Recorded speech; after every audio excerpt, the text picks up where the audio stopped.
भारताच्या 69व्या स्वातंत्र्य दिनानिमित्त रोटरी क्लब ऑफ पुणे यांच्या वतीने पंतप्रधान नरेंद्र मोदी यांनी सुरू केलेल्या स्वच्छ भारत अभियानाला 1 वर्ष पूर्ण झाले। त्यानिमित्ताने पुणे स्टेशन येथील 2 प्लॅटफॉर्मची साफसफाई करण्यात आली।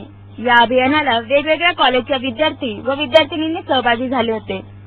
तसेच महापालिकेच्याही कर्मचाऱ्यांची या अभियानाला सहभागी होऊन साफसफाई करण्यात आली।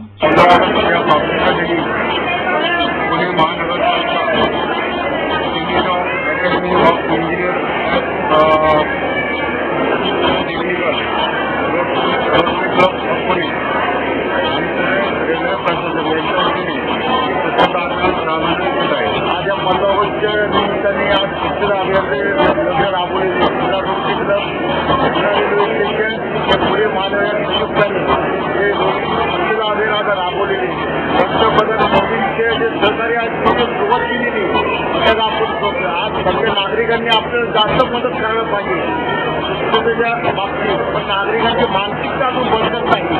तो पण जरा अडचणीत आहे, तरी आपण प्रयत्न करून मोदींचे जे स्वप्न स्वच्छ भारत पुणे करायचं ते आपण करणार आहे, त्यासाठी नागरिकांनी आपल्याला मदत जास्त करायला पाहिजे। या अभियानात रोटरी क्लब तर्फे स्वच्छ भारत अभियानाचे पत्र वाटप करण्यात आले। लोकांनी हे अभियान रोज करावे आणि आपला परिसर स्वच्छ ठेवावा अशी माहिती रोटरी यांनी लोकांना दिली।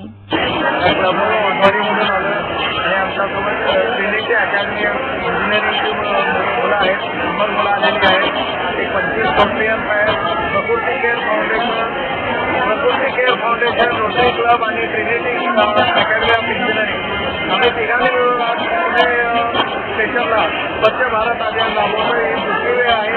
मागच्या महिन्यात आम्ही केलेलं 15 ऑगस्टच्या दिवशी आम्ही मागच्या 1 वर्षापूर्वी जे अनाऊन्स केलं होतं पीएमने, त्याला 1 वर्ष पूर्ण होतो। त्या लोकांना याचा विसर पडलेला आहे, पण आम्हाला लोकांना परत जाणीव द्यायची की स्वच्छ भारत अभियान म्हणून काही साध्य झालं नाही, त्याला कंटिन्यू करायला पाहिजे। सी मूव्हीज आणि न्यूजसाठी प्रतिनिधी सज्जद सय्यद, पुणे।